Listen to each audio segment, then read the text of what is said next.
Wendell.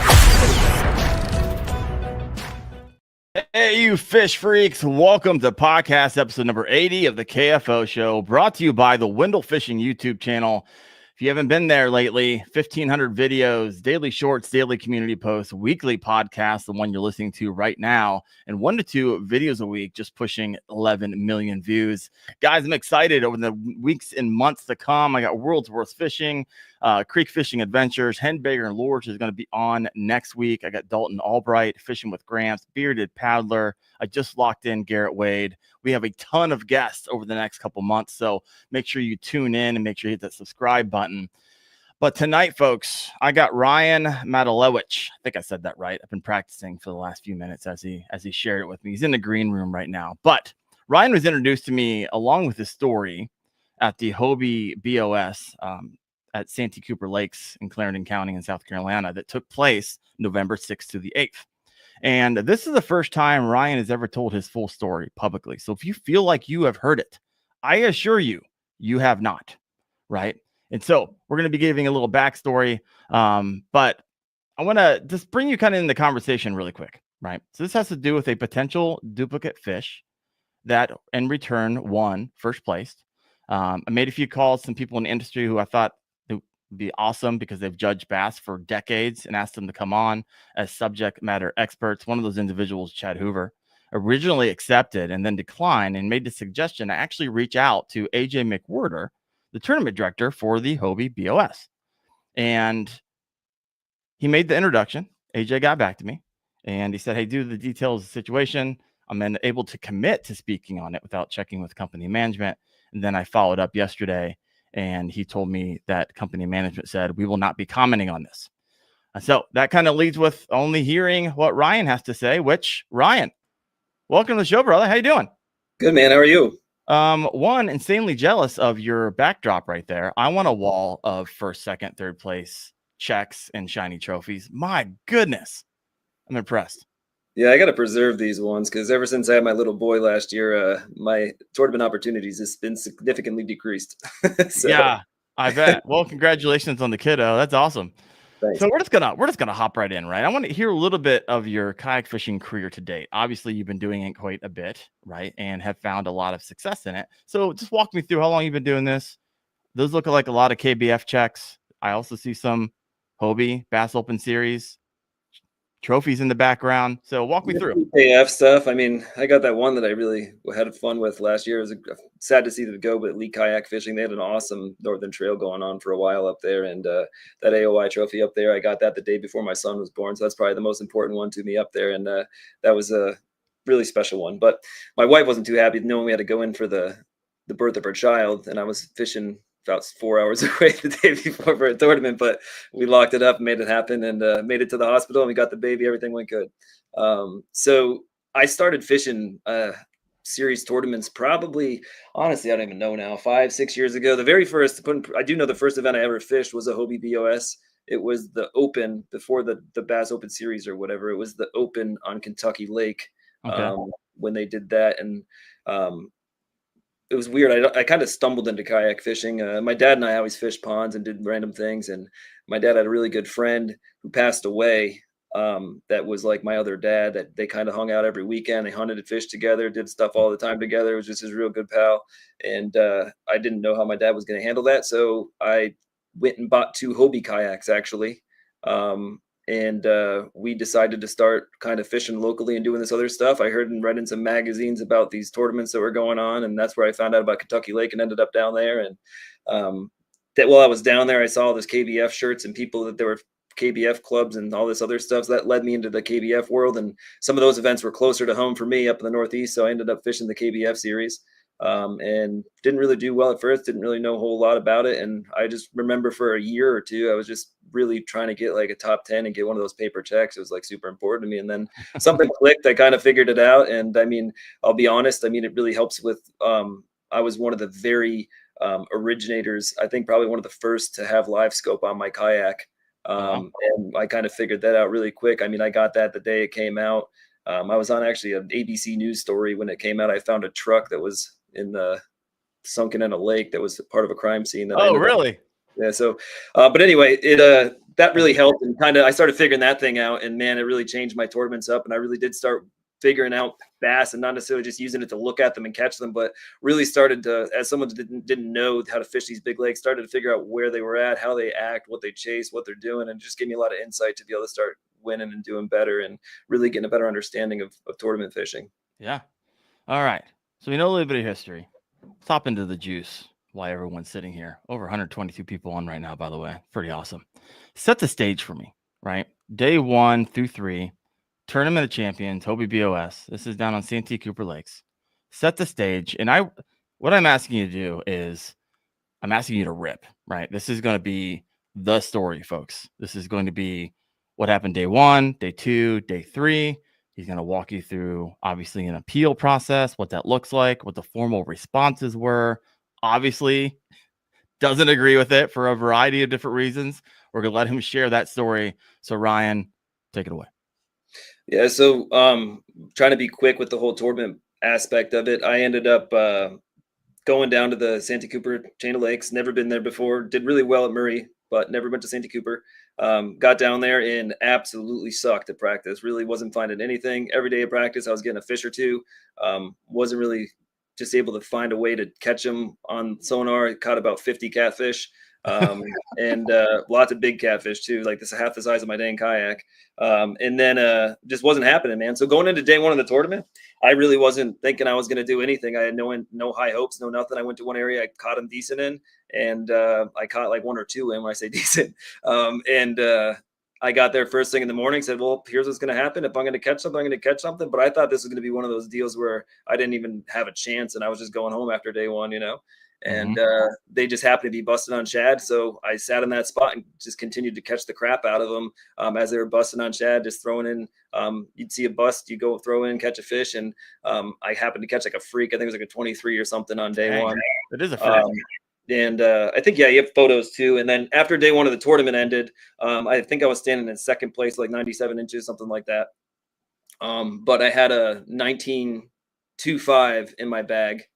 And I was going through my photos, and I know when you're catching them like on top water, you're catching one after another. So you don't really know what's going on when you're taking pictures at the time. So it was all like kind of blurred together. And when I was looking through my bag, just like I always do at the end of the day, I noticed that the one, to make sure I couldn't gain any inches, I actually ended up doing the opposite. I found out that the one fish that I submitted that was a 19.25 was actually only an 18.5, and its tail was raised. Is this the fish I'm showing? That'd be the top photo right there. So I submitted it as 19.25, and it was accepted and scored as a 19.25. Same tournament.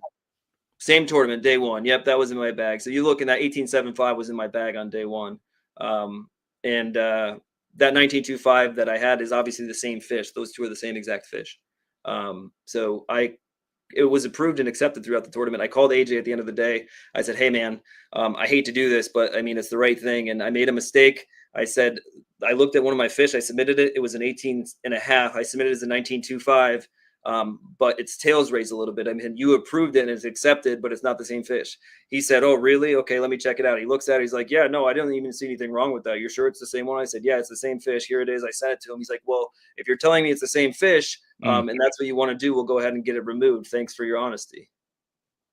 Okay. You're like the. I was second place, 97. You're policing yourself here on your own tournament. Yeah, day 1, I docked myself a half an inch. All right. Keep the conversation going. Yeah. What happened next? We get into day 2 of the tournament. Again, going back to the same spot. I'm thinking I'm fishing a spot like the size of like, I don't know, man. After day 1, probably like the size of maybe like a Burger King parking lot, Oh wow. So it's not real huge. And I expanded a couple areas and during the day and just didn't really find as much good stuff. And I ended up finding like 1 or 2 decent spots on day 2. But day 2, I get back in the water. I get out there. I said, man, I caught that big fish. There's other people fishing around me in that area too. And they had decent days where they were still like in contention, but I only got lucky with that big fish, right? I had that 23 that really jacked my bag up. So I had no expectations of that happening again. Day 2, Same thing. I had another mediocre bag, caught him, but I just got a freak. I don't know. I can't remember how big that one was, but it was a decent sized fish. It was a 20 something. And it jacked my bag up, and it actually ended up taking me into first place for day 2 at the end of the tournament. So Okay. the tournament ended. I went back in. AJ sent me a message, said, "Hey, want to hop on live?" I said, "Sure." I got on live, and I'm like, "Guys, don't get no high hopes here," because I'm like stepping into some shit basically. So day 3, I had again, same thing. I was really trying hard just to keep myself calm. I really didn't think I thought maybe I'd still have a top 10, but I'm thinking, what are the chances of this? Because again, other people were in the area fishing the same kind of stuff and they weren't getting the same result, and it was just luck. Really. There was nothing specific. I was just getting the right bites. So day 2. By the way, I'm looking at your wall. I don't think it was just luck, folks. But keep going. Sure, Ryan. Do you believe it's just luck? Yeah, day 3, I get over to the same place, right? And it's real foggy, and super, you can't see anything. So I was hearing the fish blow up, but I was visually chasing them down when I was seeing them busting on shad, and I didn't catch any of them. And I couldn't see where they're at. So I just heard them bouncing, couldn't find out where they were at, what direction. Eventually the fog finally broke. And I caught a limit, but it was a bunch of 17s or something like that. It wasn't a huge bag, and I wasn't getting that big bite, which I wasn't shocked at this point, right? Because I'm thinking that big bite was just a lucky kind of catch every day. So I'm still fine. I'm chilling.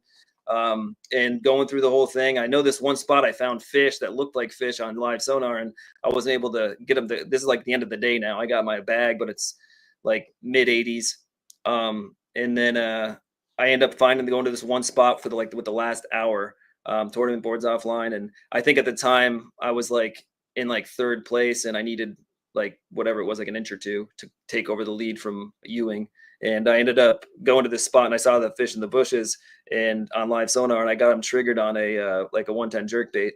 And I ended up getting it. It was a 19 something, but I got it in, and whatever it was enough that it would have put me in the lead by 1/4 of an inch before the tournament leaderboard went offline. Now look, that's the last hour. A lot of these dudes are hammers. A lot of them catching it. I didn't think anything of it. I said, yeah, cool. It is what it is. But I mean, I'm happy if I get a 6th or 5th or 6th place here. I'm thinking some people are going to be putting some stuff in. You know what I mean? And whatever. Went home. I said, that's cool. I caught a fish. I did all I could do. Is what it is. I mean, I'm not whatever. If I do well, I do well.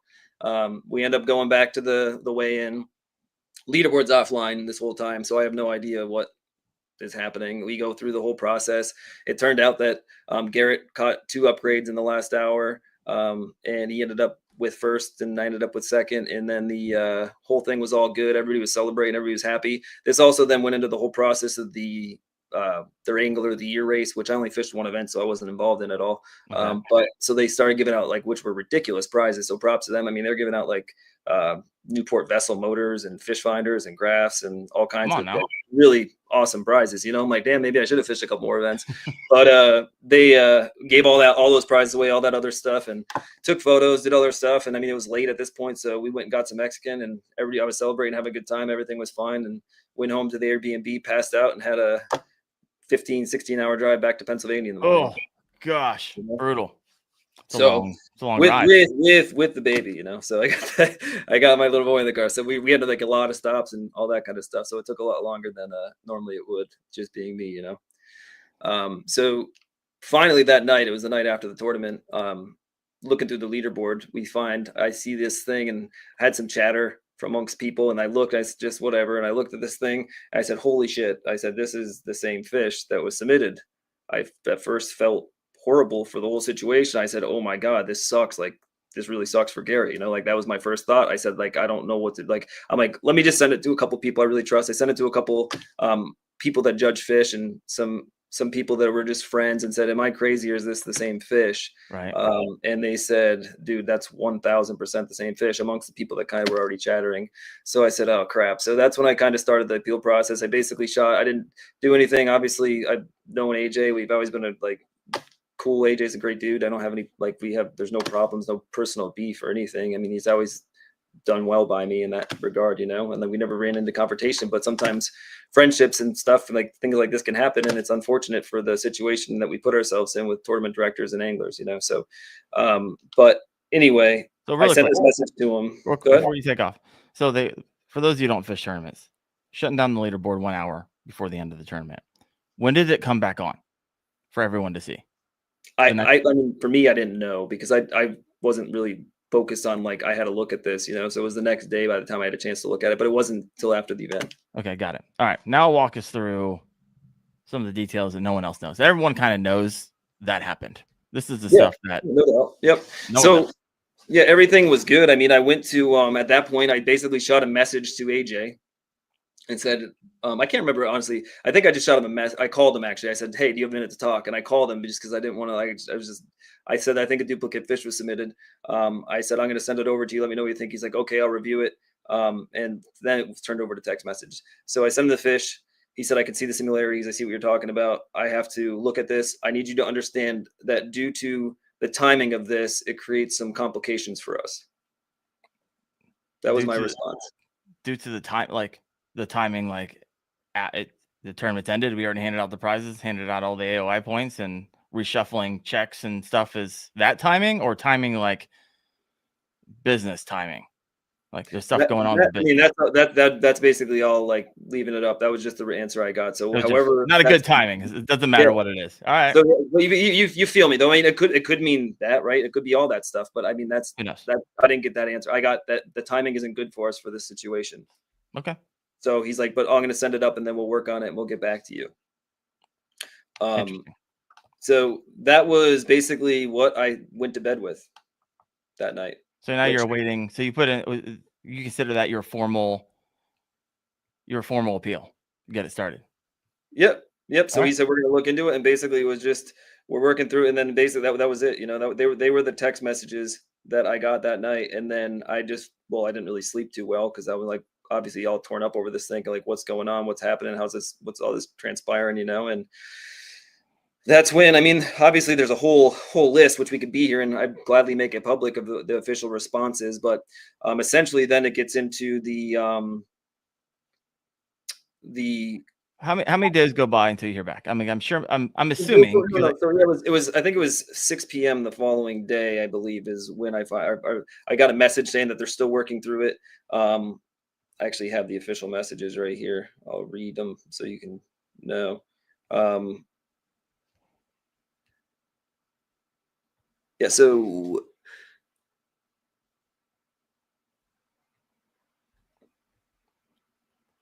it was that following day. Okay. And basically at that day, he sent me a bunch of text messages saying that they're working through it. Ultimately, they wanted to back up the right ruling that they had already, and that there is similarities and differences. But ultimately, at best, we missed this when it was the best time for us to work through this. Okay. It's interesting. I just heard someone time in. Sounds like Zanger's making stuff up as he goes. He's literally reading from notes and correspondence. So yeah. And for anybody worrying or hesitating about any of this stuff, just for full transparency of these responses, I'm going to post the exact responses from AJ and from this, so it's full transparency, because I want to kind of stop here and pause. This is exactly why I'm coming live to talk about this. Realistically, would I like to see Hobie do the right thing and make the right overturnment and do this? Oh, that would be fantastic. But I do have to be a realist. Do I think that was going to happen from this? No. But what I do think, by bringing to light some of the struggles and challenges amongst the kayak judgments and the kayak community, we can do better, and we can make improvements and make rulings and make stuff full transparent so that people can not get this wrong in the future and people don't have to struggle with this type of thing. So to continue, basically ultimately we want to, and when I'm reading this right here, this is AJ's response, which you can verify afterwards. Ultimately, we want to get this right. Nope, and froze on me, folks. See if we can get him back here. You good? All right. You all right? Yeah, I think I might have had some issues with internet. Now we're back. All right, keep rolling. Okay. Yeah, so basically, it was just the message I got before I got the formal response. These are just text messages from AJ. I basically got that the timing is a big concern and that they need to get through this. And then he basically then responds that he doesn't think it is malicious, which he's like, I know you don't think it's malicious either, which is very clear in there that we didn't challenge that we think anybody was cheating or anything. And that's all going to be viewable for everybody to look at. He said, I believe there was a witness, but it's not uncommon for a fish to get caught 4 hours earlier and for that same fish to not look as healthy, and then saying he's getting biologists involved as well. So he's saying that the damages to the fish is not basically something that we can determine to differentiate it from being two separate fish, because the same fish could be damaged from being caught later or from whatever, from battling, from fighting. Okay. So then we basically I get a text message saying that I sent out the ruling in an email. So then I get my whole ruling in the email. And basically, again, I can read it verbatim, but if we get through there, but I'm just reading some bullet points and you guys can view it. I'm going to make it so he sends it out to everybody. You can read the whole thing. Says that the fish originally wasn't flagged by Hobie. They didn't notice this in their standard 15 fish review. And it was not questioned as a duplicate. Okay. It was brought to his attention 24 hours. He reviewed the fish personally and brought in a panel to help. He brought it to Garrett's attention. Garrett said that he believes it's a different fish, and he sent back pictures that he took. Then this morning, he reviewed the process, sent it to other tournament directors. He actually said he sent it to 3 tournament directors and has communicated with them all day. And he said that was all the photos and everything used as well. Okay. And then he said he's also asked questions, but he couldn't have answered with 3 different biologists in the region to gain a better understanding. Okay, so we got TD's biologists. I've heard of a lot of things. I've never heard biologists. Yeah, but he said everything is just like he wouldn't list anybody's names or any contact information, or everything is just also, I'm just getting, this is what he's doing. So, and then I get basically that the angler caught the fish 600 yards apart, and that the timeline scenarios basically in the biologist and everything he comes up with in the markings in the app, although they came to a 50-50 consensus, that the people that reached out, they had a split panel and a split decision amongst everybody. They weren't 100% sure. So they didn't overturn the ruling because they needed 100% confidence to go ahead and overturn the ruling. 100%, huh? That was the answer. That's quite the measure. Right. So how do you even get 100% from a? And again, I know that was probably, I'm reading through this, and again, you guys can read this afterwards when I post it. I'll put it all up in public so you guys can read it and look at it any way you want to and take it how you want to. I'm just trying to read the stuff that is just stands out here. That's formal response. This is good. We don't want speculation at the moment. So it's really, rulings are split. Okay, number one, the way I take this, and saying it's 50-50%, and AJ says verbatim in this thing, it's quote unquote, there's similarities and there's differences. I could fight this either way. Okay. What happens next? So basically it's just 50-50%. Okay. So that's where we're at this point. And I mean, I can talk about what I think about that, but let's just stick to the whole thing and get through it, and then we'll kind of open it up. So then he basically says this is the best they're going to do, and they're going to stick with this decision. They're going to keep it. He's sorry if he makes it feels wrong, and that it is normal, and tournament directors do get stuff wrong. And I understand if you don't agree with this decision, basically. It was what it was. My response basically saying I do disagree with the decision. This is my email response back. And again, I basically say, obviously I have a lot at stake here, but as you observed, I docked my own fish. By the book, and integrity is everything to me. If I didn't 100% feel it was the same fish, I would have never mentioned it. I just want the right ruling for everybody involved. I'm not accusing anyone of anything, but something like this, I feel like a polygraph should be standard to rule out if there is any foul play. Not saying there is. Again, to clarify, I'm not saying there is any. So that's basically my response. And I said, ultimately, it's your show. I appreciate you acknowledge all the work you do and put into this already. I just ask that you truly exhaust all options and do everything in your power to confirm that this isn't the same fish and rule out foul play. And this is the email that I sent to AJ in response. I said, with the results from this being done, I would live with it. I just don't feel like it can put it to sleep because I don't think we know the whole story, and I don't see everything here. And I don't think we've exhausted all options. And there's too many similarities to this fish for us not to really look into this thing further.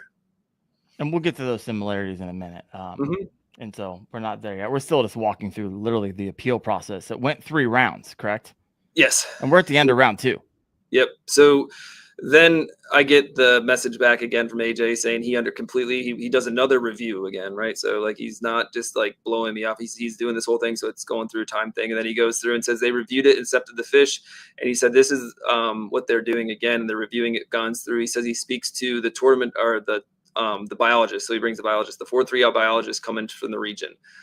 In this process, I and the other tournament directors learned that some of the things we used in the past to potentially identify duplicate fish is not definitive and accurate as we believed, in addition to them finding more differences with the fish with the fins. So basically said that, and he says it again, future, he says that no longer can we just use scale patterns because they can be part of the same spawn and brood. And fish can be twin. So everything we've used since the start of kayak fishing, catch, photo, release, you can no longer use scale patterns basically, or any kind of fish markings to determine a fish because they can be they could be born at the same time, I guess, in the same spawn. So to me, that's what we learned. This is groundbreaking news, folks. We just that's what the last 3 decades. But we're going to not go public with this statement, which they also say this is what it's going to be. We're not going to make a public statement about anything.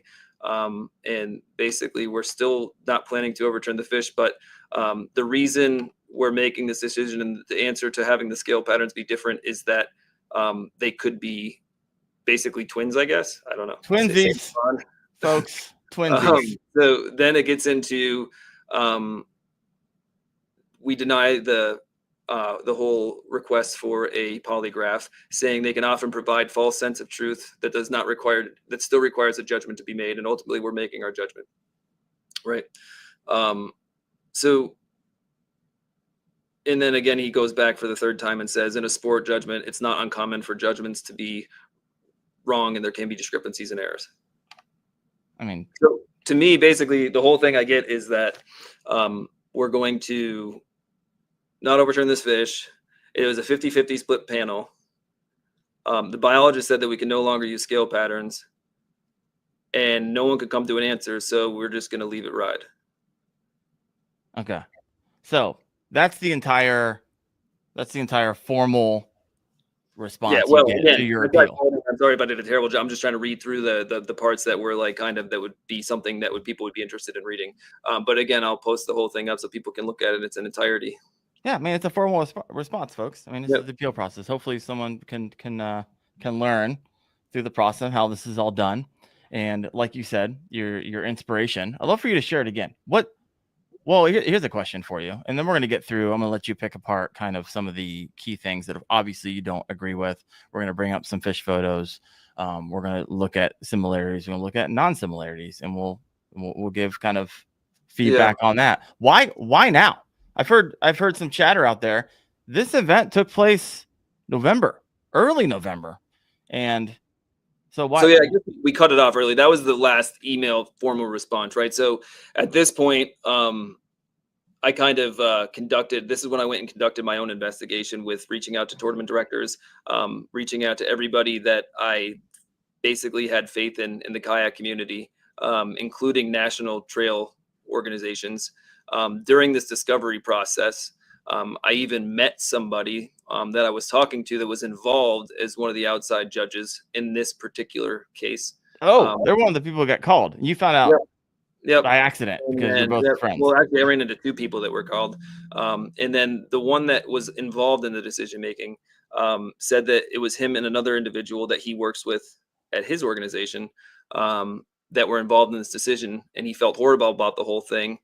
But he did let me know that him and his other colleague voted that it was the same fish. So the 2 that I reached out to were in agreement that it was the same fish.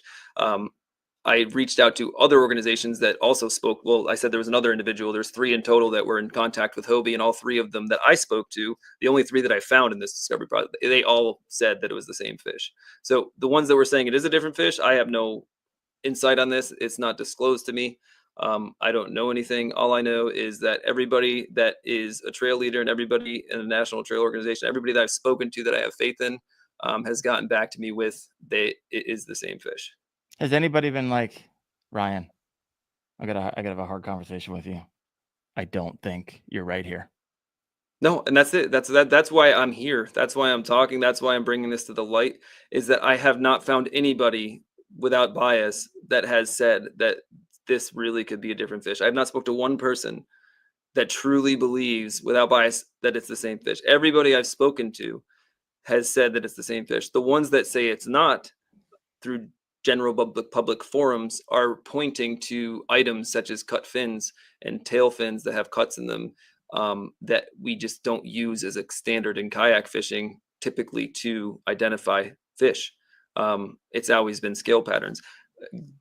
Exact situation here was down at Lake Murray at the Bassmaster event this year. And this wasn't on the same day even. This is 2 separate days. My buddy Jake was down there, and he was fishing somewhere near the money. And he got a call from somebody, and he caught a same fish that was a duplicate, but he caught it 2 days apart, one on the first day, one on the second day. There's the photos. Now, obviously, you can see that there's like a very shocking dorsal, like on the fin there. You can see there's some markings where they look pretty similar and everything. But the markings that were gone off of on this photo were the beauty marks and the scale patterns and the dots and the unique structures of the scales. And that's what triggered the review. And they basically ended up sending him a message. He sent the message out to us. We looked at it. He sent it to some of his other friends he trusted. They said, "Sorry, bud, you're beat. It's the same fish." He said, "Damn, same fish." Yeah. So then he basically said to the tour maker, "Yeah, no big deal. This sucks, but what are the chances I can do this?" And he caught that fish I think it was 200 yards apart. One was in like 26 feet of water, and one was in like 4 feet of water. It was moving up into a rock, getting ready to probably pre-spawn. On the move. Yep. But it does happen, Yeah. So, question for you. Out of all that response there, what are the things that flagged as suspect for you?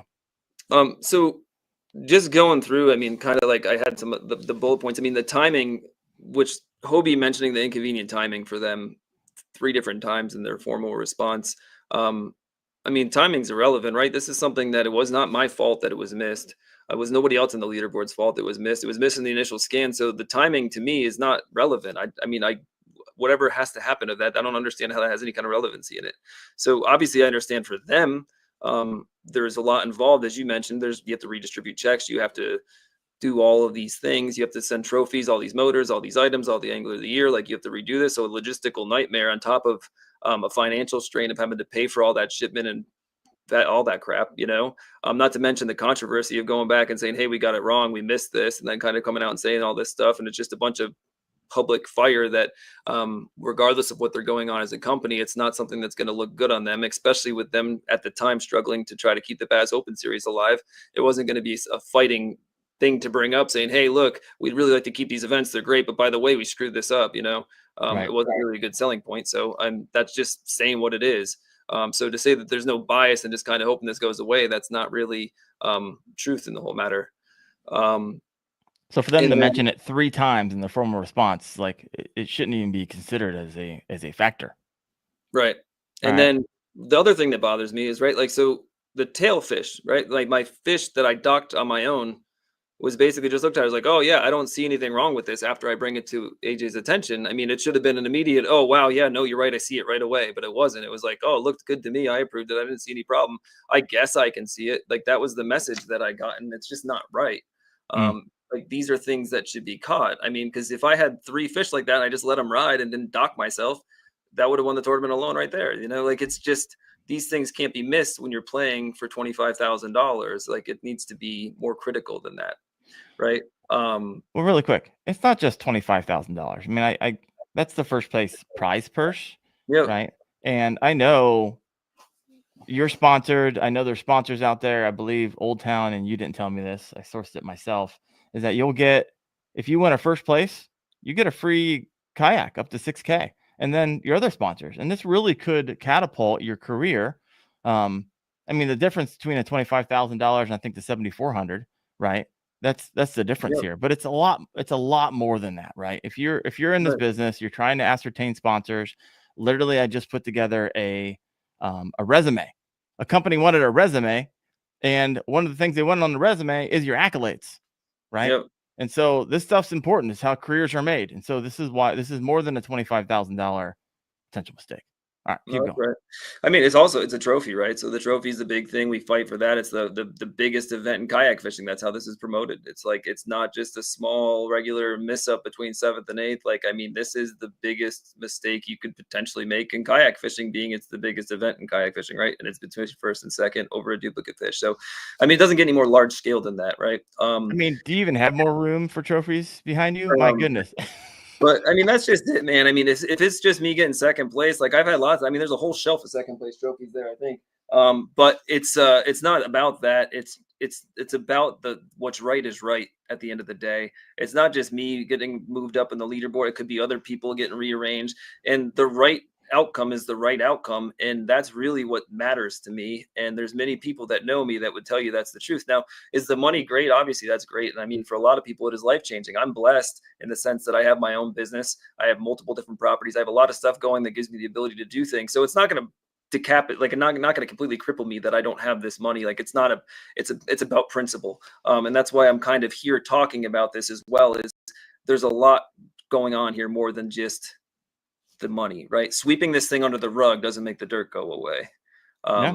If we're talking about something such as no longer are we able to use scale patterns to identify duplicate fish, but we're not going to go public about this and make it known, man, that is monumental. That literally completely ruins kayak fishing and catch, photo, release. It doesn't exist anymore, because if we have to be 100% certain to disqualify a fish, then every time I go fishing, I can catch, or if cheater, anybody that wants to cheat, anybody can go and catch. And again, not somebody in this particular tournament, but just as a whole, this is big news, because now you just go catch 2 fish and you cut a fin or do something to those fish, and there's no way to be 100% sure, because I spoke to biologists. The only way to be 100% sure of a duplicate fish is by bringing it in a live well. Like you can't be 100% sure. You can only use your best judgment based on everything that we've used since we started in this sport, is looking at the scale patterns. And if 99% match, it's the same fish. That's just been the standard. And if we're not doing that now, and that's not the case, now all of a sudden, like, then what are we doing? Yeah. What is the new standard that apparently was discovered and communicated to you? There's a new standard. There's some things we can't lean on anymore after speaking to these biologists in this scenario. Is that fair to say? Yeah, I mean, what are we going to do, right? So just I mean, the last thing we do is, like, I don't understand what the whole, like, I don't understand what creates all this buzz and negativity about, like, oh, we can't talk about something, we can't we can't throw shade. Like, how is it throwing shade other than just stating like a formal response of your experience fishing in an event and speaking to the outcomes and how it was dealt with, and trying to bring to light some of the things you didn't agree with and what you think you could do to bring back something else to the sport to make it so it's not so negative going forward and it's more open, which I have a couple things that I will get into that I would think we could do, right? So number one, let's start with, like, leave the tournament board online, right? What if we don't take the tournament board offline? Now all of a sudden there's everybody following the whole tournament has a chance to catch some of these errors and some of these duplicate potentials to maybe help with the inconvenient time scenario, where it can be caught before the award ceremony, right? Right. And then, like, why like, let's just start there. And then if we are saying this with, how do we not come to light with this? If we're saying that scale patterns no longer identify fish, then what? So we have to say what does, right? Like, what is the new standard? How are we, like, these kayak tournament directors need to come to the light and say, this is what our process is. This is how we're going to look at fish, and this is how we're going to identify duplicates. Because if that's an unknown, you're going to be right back to where I am, and then someone else is going to be dealing with it. Which, if I come out and say this stuff and this buzz and the controversy and whatever, and it creates a bunch of people talking and hype, if nothing else comes from this other than a new rule that someone is able to take advantage, like a new rule comes to play where someone else ends up with my situation, this rule saves them from having to deal with that, then it was worth it for me, right? So I just really think we need to figure out what to do to make this sport better. And I don't understand how the perception is that by not talking about it makes it better. Yeah. And you get some of that. I mean, I don't know about you. Have you ever seen a group of people get it wrong on anything? Or you ever see 5 people get it wrong? 10 people? 100 people? I've seen freaking nations get crap wrong. And so to not challenge it, live in the freaking United States of America, folks. just because a group of people and we disagree with it, we get to disagree with it, right? We just don't have to go shut up afterwards. Yeah, so, and I didn't, and everybody is like, obviously the duplicate fish thing has been the buzz that everybody's talking about, and all this other stuff with the challenge, the appeal process, the whole thing. But like, I came to kind of talk about this fish identification and like what we're going to do, and kind of bring this image here to how we can make this better going forward. That was a lot of why I made my initial post. Which, if you read it from Facebook, it was very vague. It just said that I was late because I was dealing with this stuff with my post, and we cut short. I actually I had a phone call just last week with 3 Hobie executives just to show you that this was still continuing to go through. That was then again recapping with my discovery process and the individuals that I spoke to. The call ended up basically being short, and just that they were going to continue with their same this original decision. And that's when I let them know, and I give them a heads up, like, well, hey, listen, I don't think a lot of stuff is okay here, and I got to like try to figure out how we can make this better going forward. So I'm gonna I have to go public with this, and I made that known prior to making my post. Yeah. All right. So anything else flagged for you in the midst of the formal response you received from Hobie? Just the judging, right? The whole judging, it's just shady. Like I think in just straight up going forward in all of kayak fishing. And I mean, I know a lot of times they don't want to get involved. They want to try to eliminate the controversy, but open doors, like it basically eliminates all that for you. Just full transparency. All these people that are fishing these events, like it should be known that I challenged a duplicate fish from Garrett. Garrett said that he thinks that the fish is the same. It should be known that these judges are being involved with the decision-making process. These biologists are with some names, and like they should have votes, and it should be shown on paper, like who's actually saying what's being done, and then it's all done. There's no controversy, there's no negativity. Everything's being said in the clear and the open, and the general public has their chance to look at the ruling and make their own assumptions and choices, instead of like throwing this stuff again under the rug and just letting it for like the rats and the mice in these underground forums to sit and like nibble at for like content and create controversy. It doesn't help the sport at all that way, in my mind.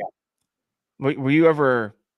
It was never disclosed to you who these judges were, tournament directors. I honestly I don't think I've ever heard of biologists being brought in. 3 wildlife fishery biologists brought into this, and who are they? Have they ever judged the fish? Did they know $25,000? I got so many questions. This is the reason I asked Hobie to be on the show, and they said we are going to decline to comment. But these are some of the questions I would have loved to ask. I was going to have them on right after you. And here's the thing. I will still have them on. If they're like, hey, we still want to come on, I will create a space, an entire show just for their response. And so I will throw that out there. All right. Anything else flagged for you? No, man. I mean, other than that, just kind of like I said, it's just they're just the big deals, and like again, we'll post out there the formal responses and stuff. People can pick through them, but I just think we need to make some clear standards here. And the biggest goal coming off of this, before we even look into the fish and these duplicates here, is, and for these tournament directors to look at. And again, my mission will be accomplished in the sense that if we can kind of come out and make an announcement on some clear practices that we're going to be using to identify fish, especially if the truth is that we're not going to use scale patterns anymore, because other than that, I don't know what else there is. Unless we have to take like core samples or something of the fish to take back with us. I don't know. Fishing with Gramps had a question. He asked, Wendell Fishing, any evidence that a biologist was consulted, presented to Ryan?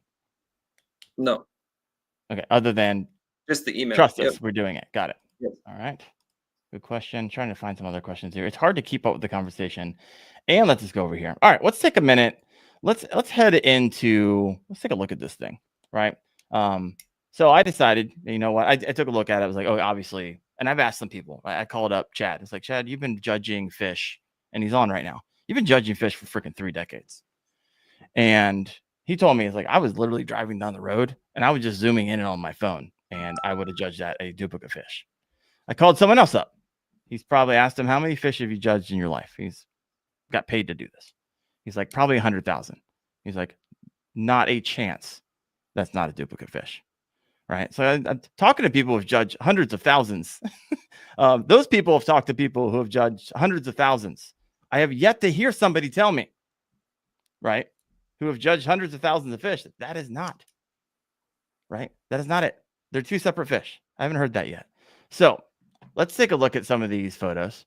I took painstakingly, took a bunch of time earlier today, and then started zooming in and started circling some things that I found.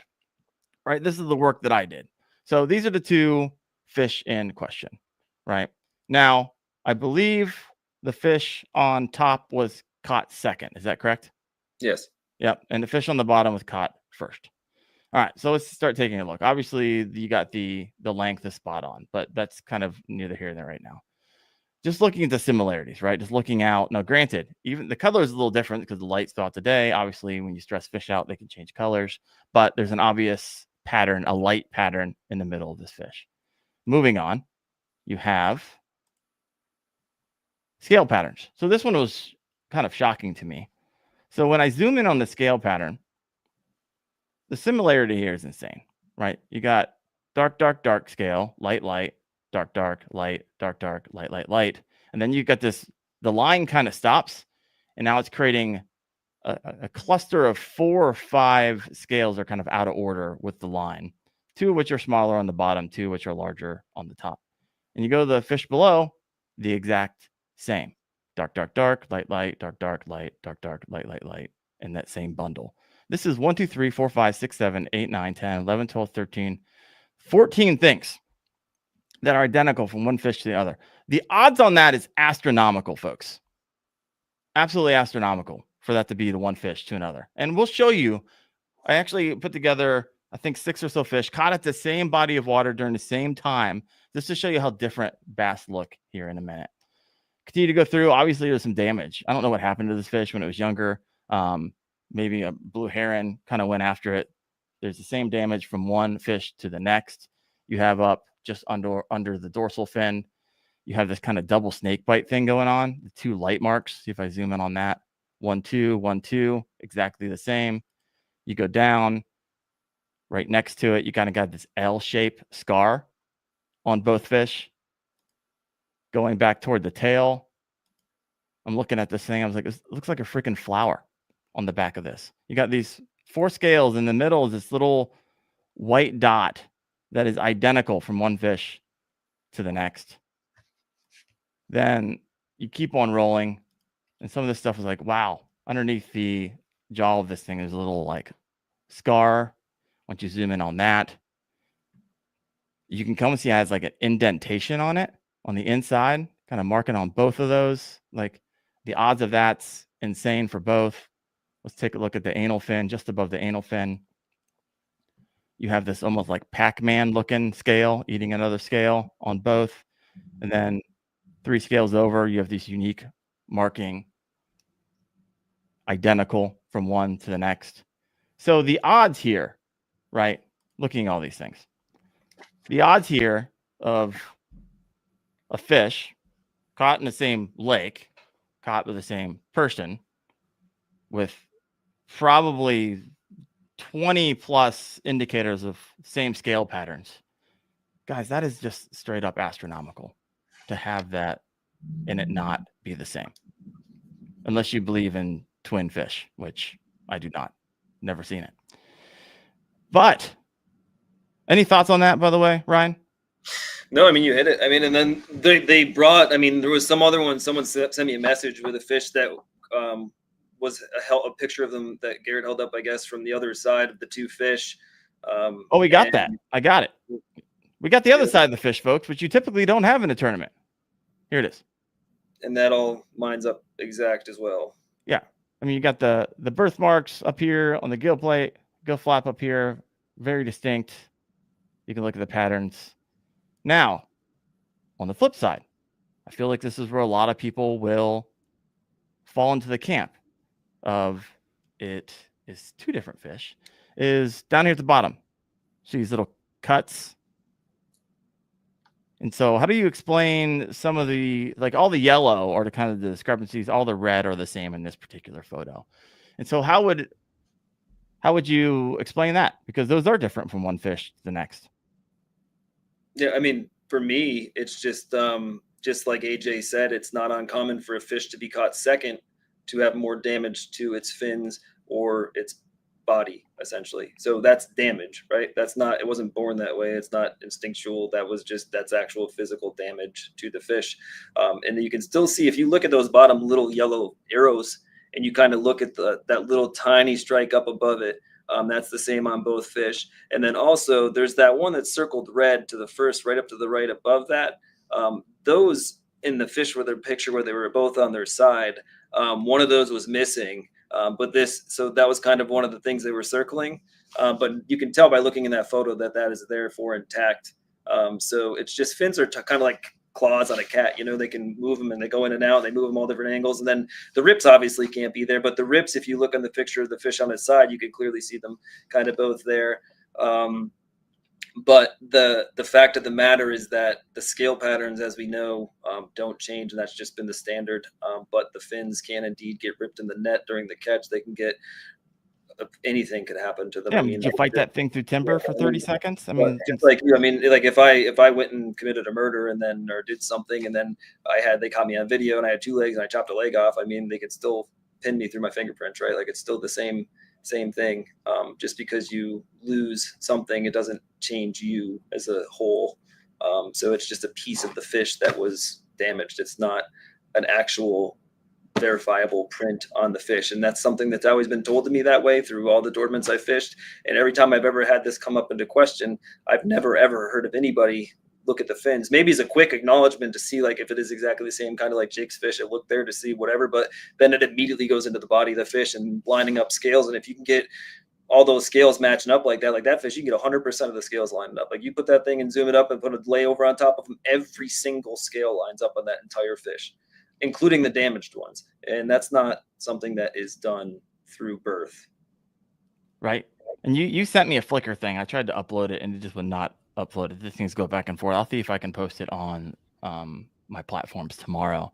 But just so if you're not around, if you're not tournament fishing, you're just kind of in here, just listening, learning about it. These are 6 fish caught during that same tournament around the same size, right? All kind of the 19 range, just so you can get an understanding how different bass look, right? And we add these 2 in there. It's just interesting, right? It's not like they all look the same, right? All bass look the same. This is very, very distinct. All right, so decision's already made, right? Hobie made the decision. You went through 3 appeal processes. They're not going to change it. And so now let's talk about the things. How can we be better, right? And that was the whole inspiration behind this, right? Obviously, you don't think the right decision was made. You wanted a platform to be able to share why you don't feel like the right decision is made. You still have a lot of questions that have yet to be answered. That aside, what are some things now, right? So I got a couple of things we can chat about. Of course, everyone, I already saw some of the comments, is shutting down the leaderboard is a terrible, terrible idea. Catch, photo, record, release. Would that help? I've heard people say hands-off photos for very clear judging. I know that creates a lot of issues where, bass like to flop around. I've had some jump out of my yak. Polygraph. So there's a variety of different things we can chat about here. How can kayak tournaments start mitigating risk so stuff like this doesn't happen? Yeah. So personally, right, let's start with, if we're going to talk about polygraphs, I mean, I don't know why we mention them in the rules if they're never being used, right? So they just need to either kind of be clear with that. We're not going to use them or we're going to eliminate them, because in a situation like this, I don't know why you wouldn't use it as just a standard, right? So it's just, if you're 50-50 split on a decision and you can't overrule it and all the scales line up, why would you not say, like, to try to use this just to rule out any potential other wrongdoings? I mean, not accusing anybody. Why would you not use it as a standard? If you're not going to use it for a situation like this, when are you going to use it? And if you plan on not using it, as they mentioned, they don't trust them. I don't know why we list them in the rules. That's just my take on it. But other than that, I mean, we need to really, big thing is groundbreaking news that we just talked about, right? Saying that fish could be twins. So how do we move forward on this? If you can't identify fish by scale patterns, like when we look this up, I mean, so I've seen some people in the comments saying, like, how do you not, if you line up every single scale on the fish and they all line up and there's not one scale that's out of place minus a cut fin, and that's not good enough, what is good enough? And that's on 2 sides of the fish. we don't ever have two sides of the fish. We only have one. Right. So these tournament directors need to say, we're either going to do this, we're behind the scale pattern. We think this is going to be like, this is verifiable. We can use this. Scale patterns are good. They don't change. We need to use them as our identification cause of catch, photo, release, and that's it. Or we're not going to use them. Not that it's been good up until now and now it's not good. Like, that's not acceptable, right? So we need to, first of all, come up with what we're going to do, if we're going to use that or not. I mean, I would like to see Bass coming out saying, hey, for duplicate fish purposes, we are going to accept, and this is how we're judging, and this is what we're looking for, just so the anglers have an idea of what to expect going forward, because if we're not going to use the scale patterns, then what do we use?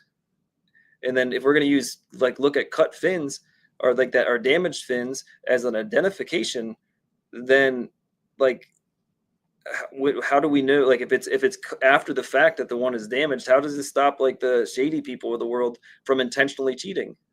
Sure. Cutting fins, clipping fins, stripping fins.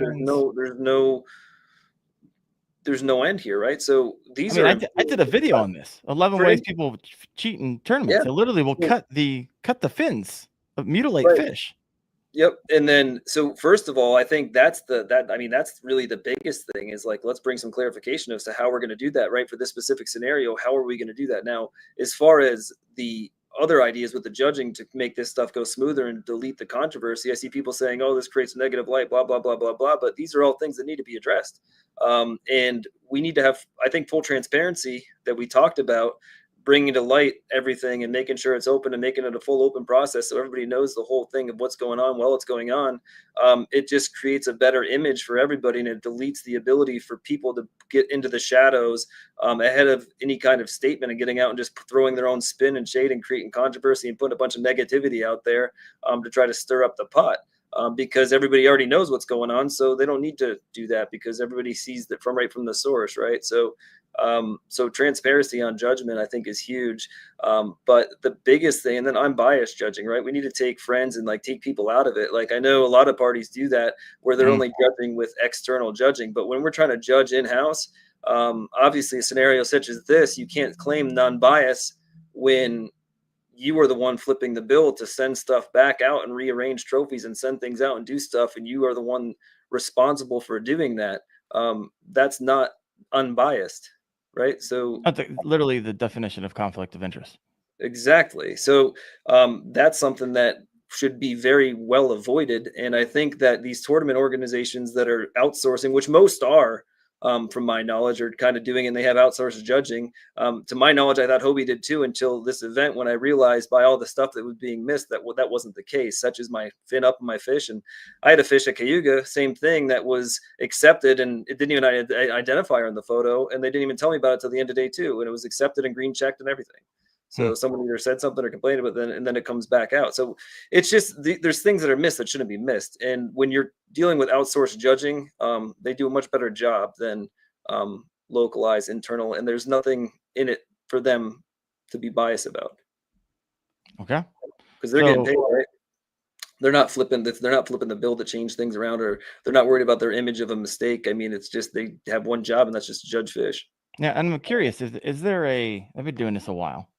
Is there and this would be one of the questions if they would agree to come on the show, what is your process, right? Because I know I talked to Chad. I was like, Chad, what is your process? And he's like, I'll be honest with you.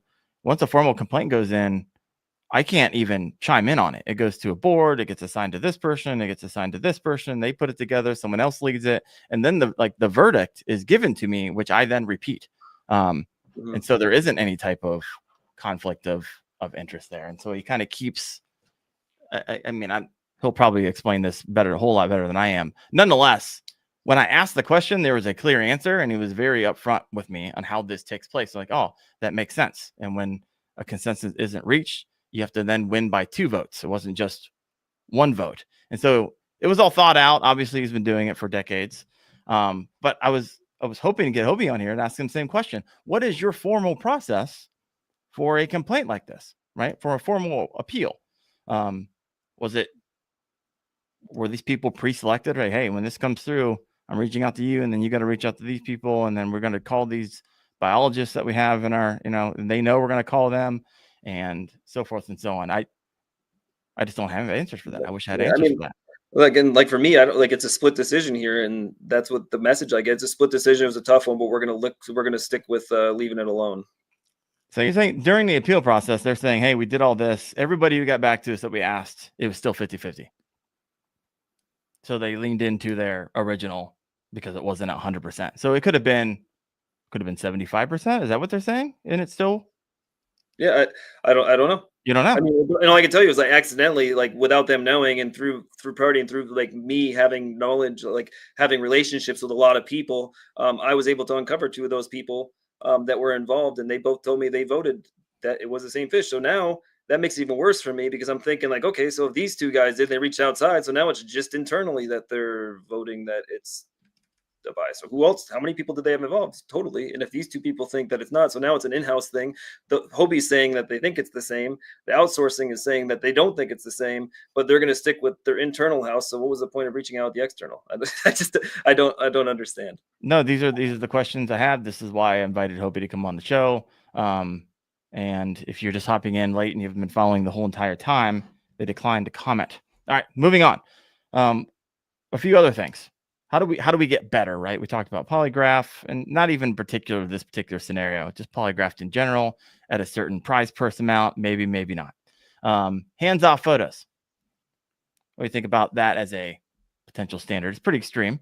Yeah, I think it's really tough, right? Because I mean, it's just, I mean, people are going to be in there fighting for a while. I know I've heard about it brought up in the past, and like I think Chad had it in KBF. They kind of talked about it like video, like they're doing the video fish, and the challenge there is one, the vial sizes, submitting the stuff for the video, and then as far as the hands off fish, like the mouths being open and like trying to keep their mouths closed while they're on the board, like, and how do you keep a mouth closed up against the bumper and keep its tail finned out and like try to get it to like where its actual length actually is without having a hand on it.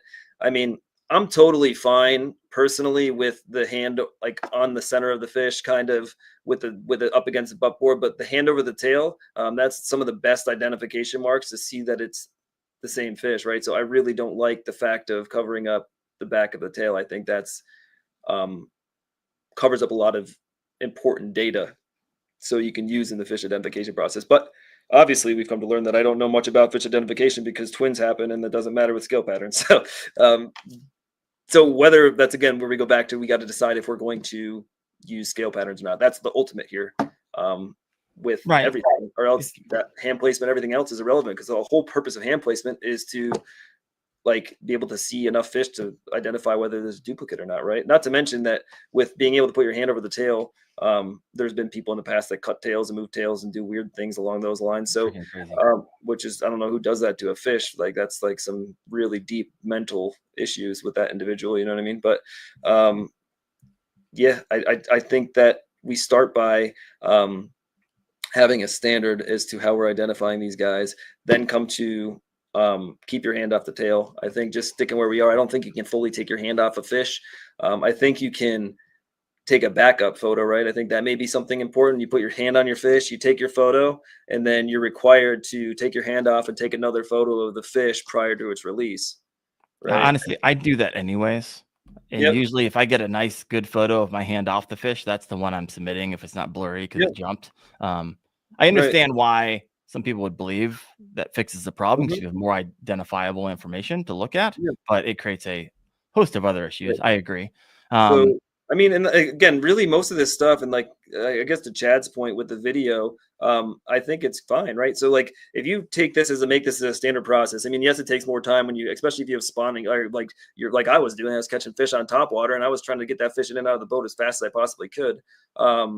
It makes it like hard, but I think it's kind of, we come up with a standard to how we're going to base this. You put your hand on a fish, and I think it's for angler safety that you take a photo of the fish afterwards, right? And then if you want to do a video release, and now you have proof if something does come up in controversy that you can say this, and you say this is what's going on. And as Chad's mentioned, I think in the past, if there's something brought up and you don't have that information to supply, then that's just negative for you. And if you can't provide that information, if a challenge comes up above one of your fish, then you don't have it. So it's just really one of those things that you wouldn't necessarily be required to submit, but you would have it if you were to be challenged. And if you're asked for it and you don't have it, then that's just less information for the judges to use for you, but it all comes back to, again, we have to look at how we're going to deal with this new information. I think that's the biggest highlight of this whole thing, is that needs to be answered. Right. So if you're listening, we got over 200 people listening right now. By the way, if you have not hit that like button, please do so. Helps get to some extra reach on the replay. But I'd love to hear you. If you're listening in right now, same fish or not the same fish, go ahead and put that in the comments. We'll get that going. And the final thing, I think it's the biggest thing. We haven't really talked about it yet, right? Shutting down the leaderboard. Thoughts on that? Shutting down the leaderboard is 100%. Why do people do? Why do tournament directors do it? Just for the suspense? They try to build up the suspense for the anglers at the event of coming into the weigh-in. I think a lot of it was originally done to get anglers that may have not know if they were going to be in a check cashing spot to come to the awards to support the other anglers, because a lot of times they cash, if they don't win, they're out on the road and they're taken off, and they don't go to support the other anglers. So I think that's done in favor to try to create hype at the event and make more of a celebratory thing for the anglers while they're there. But it's crucial time to where you're able to see the top 10 prior to them going up on the stage and challenge stuff, not only for the anglers, but for the other people involved, all the people watching. You get 1,000 tournament directors essentially looking at fish, looking and analyzing, looking for something that's wrong with a fish, that can basically open up a lot more lies on something to bring to light prior to going to judgment. Where this fish, in my mind, based on who I've spoken with, it 1000% would have been identified, and it was something that would have been brought into his attention. And now, if this was brought into the attention due to messages, would it have been overturned because it was convenient? I don't know the answer to that. No, we don't. All right. Got some of the votes in. Now I did something over the last 48 hours. I just posted out there, just kind of for the everyday angler, just taking a look at it. So not people who judge fish. I was just curious to see what their response is. So I threw this out on the Kayak Fishing Freaks Facebook page. So if you're not on that, you can head out there. And we had, there we go. Let's hear your thoughts. Is this the same fish? Yes or no? Had 200 as of 10:43 this morning when I was putting this together. 250 people voted with the thumbs up or laughy face, and then over 304 comments in this post. I mean, this post went 26,000 post reach. All right. We have 166 people said yes, same fish. 83 said no. Then 2 people were crying for some reason, the cry face, and one person just loved it. So interesting. And this came from, there's a couple of comments here. Seth said, hey, I have no dog in this fight. You can't compare fins. Fish can easily move their anal fins and make it appear like they're different fin shapes and edges. You need to compare the scales was his point. And so let's take a look at a ton of comments coming here. All right, let me see. Oh, wow. All right. Same. 100% the same. Same. Fishing is a lifestyle. Same. I'm trying to look for something. Same, 1,000,000%. Same. My goodness. I don't see a single person, and I'm looking through 20 or 30.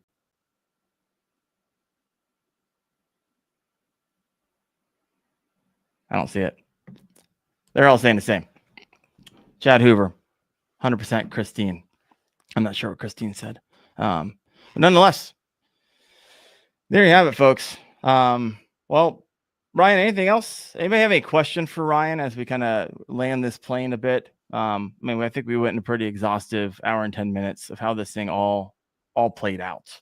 Yeah. No, it's just, the story's out there. It's kind of brought up, I'm ashamed with how some of the people handled it and brought it out to light without giving an opportunity to speak on it. And that's unfortunate, just because people just jump on anything, I guess, these days with social media to try to create controversy and say things. And again, I truly can say with 100% integrity that I really came out to light to say stuff and talk about this to make the sport better, to get discussion going around what we can do to avoid having this happen again to somebody else, because it was absolutely a horrific experience to deal with. I lost hours and days of sleep over this. I was sick to my stomach. I couldn't eat. It was horrible, just because I felt duped.